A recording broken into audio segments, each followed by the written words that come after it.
경계 무상심신임묘법 백천만금난조 하금문견 득수제 헌내열의 인시로 아이게 법장민은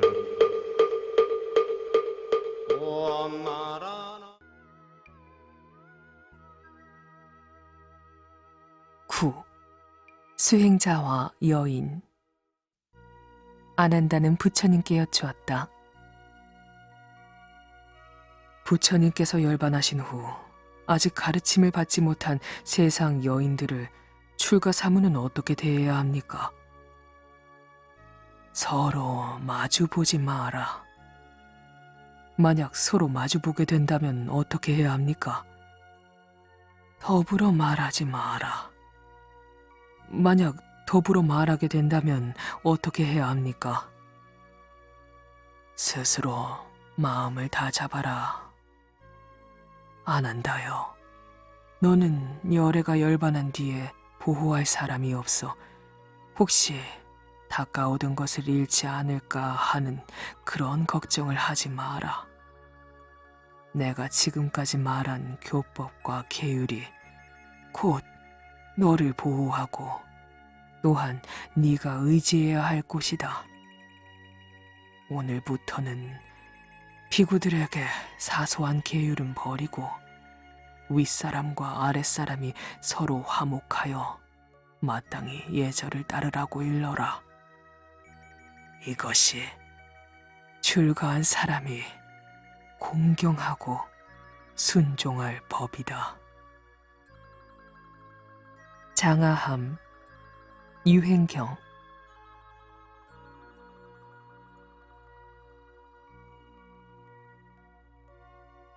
10. 사성에서 뛰어난 사람. 부처님께서 사와티의 눅자모 강당에 계실 때였다. 브라만 출신으로 부처님께 귀의하여 출가한 와세타와 바라드와자에게 부처님께서 물으셨다. 브라만 중에서도 뛰어난 너희들이 집을 버리고 출가 사문의 생활을 하니 브라만들이 혹시 너희를 보고 비난하지 않더냐? 와세타가 말했다. 그렇습니다, 부처님. 브라만들은 남을 멸시하는 버릇으로 저희를 비난하여 욕하고 있습니다. 어떤 말로 비난하고 욕을 하더냐? 그들은 하나같이 이렇게 말합니다. 인간 중에 브라만만이 가장 높은 종족이고 그 밖에는 다 하잘것없는 낮은 종족이다. 브라만은 살빛이 희고 다른 종족은 살빛이 검다. 브라만만이 오직 순수한 범천의 혈통을 받은 종족이다. 브라만만이 범천의 입에서 나왔고 범천에 의해 창조되었으며 범천의 상속자이다. 그런데 너희들은 고귀한 계급을 등지고 미천한 계급의 사람들과 가까이 사귀고 있으니 어리석기 짝이 없다. 머리 깎은 사문 가운데는 범천의 발에서 나온 천한 자들도 있지 않느냐. 이러한 말로 저희를 비난하고 욕합니다. 와세타여. 그러나 사실은 그런 것이 아니지 않느냐. 브라만도 시집가고 장가가며 여인은 임신해서 아이를 낳고 있지 않더냐. 그들의 출생도 다른 사람과 꼭 같으면서 어떻게 브라만만이 최상의 종족이라고 범천의 입에서 나왔으며 범천의 상속자라고 남을 욕하고 업신여긴단 말이냐. 세상에는 왕족과 브라만과 평민과 하인 등 4가지 계급이 있다. 그러나 왕족이라고 해서 남의 생명을 해치고 재산을 약탈하거나 음란한 짓을 하고 거짓말과 이간질, 악담을 하며 탐욕과 성냄과 그릇된 소견을 가지고 있다면 그들도 또한 죄를 범하게 되며 그 갚음을 받게 된다. 브라만이나 평민, 하인도 이와 마찬가지이다. 또 왕족이 남의 생명을 해치지 않고 약탈과 음행과 거짓말과 이간질, 악담, 탐욕, 성냄 등에서 벗어나 바른 견해를 지녔다면 그것은 착한 일이며 착한 갚음을 받게 된다. 이것은 브라만이나 평민이나 하인도 또한 마찬가지이다.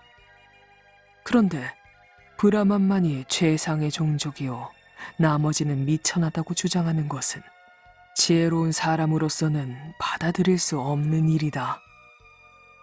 네 가지 종족이나 계급은 그 사람의 혈통이나 신분으로서 차별해서는 안 된다. 우리는 모두가 똑같은 사람이다.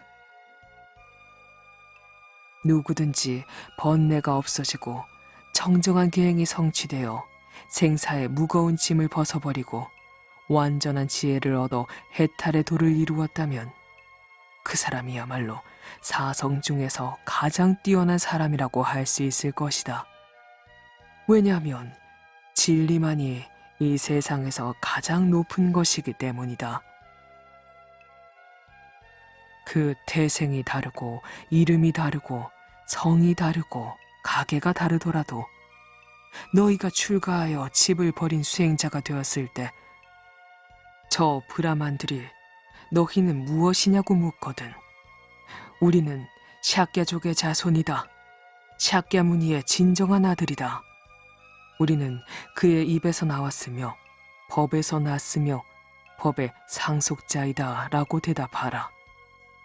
너희는 열애를 의지하여 새로 얻어 성취된 청정한 계행의 몸이요 선정의 몸이요 지혜의 몸이요 해탈의 몸이요 해탈지견의 몸이기 때문이다.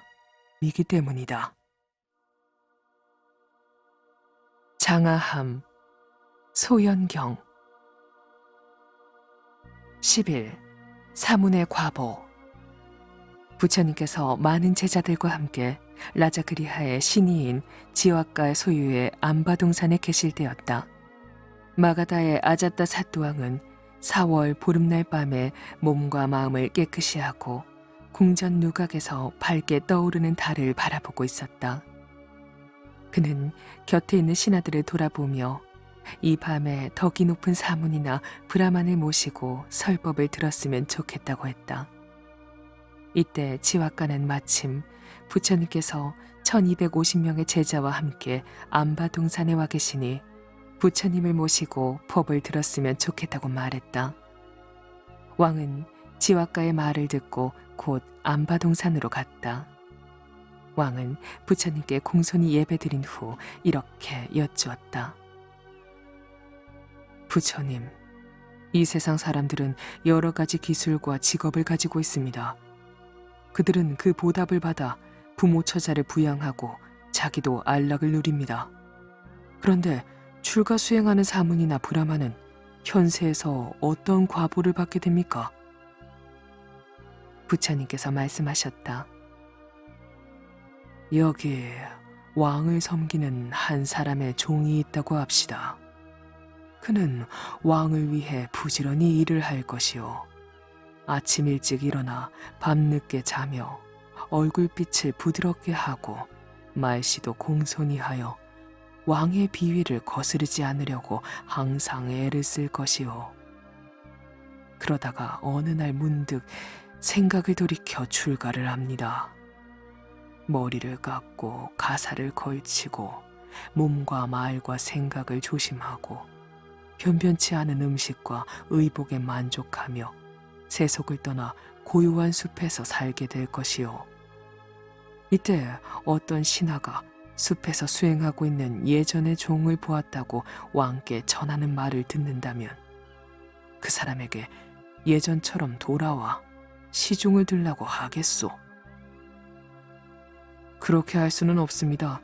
내가 먼저 그에게 절하고 그를 맞아 가사와 음식과 숙소를 제공하며 병이 나면 약과 필요한 물건을 대주면서 그를 보호하겠습니다. 그렇다면 그것이 곧 눈앞에 보이는 사문의 과보가 아니겠소? 그렇습니다.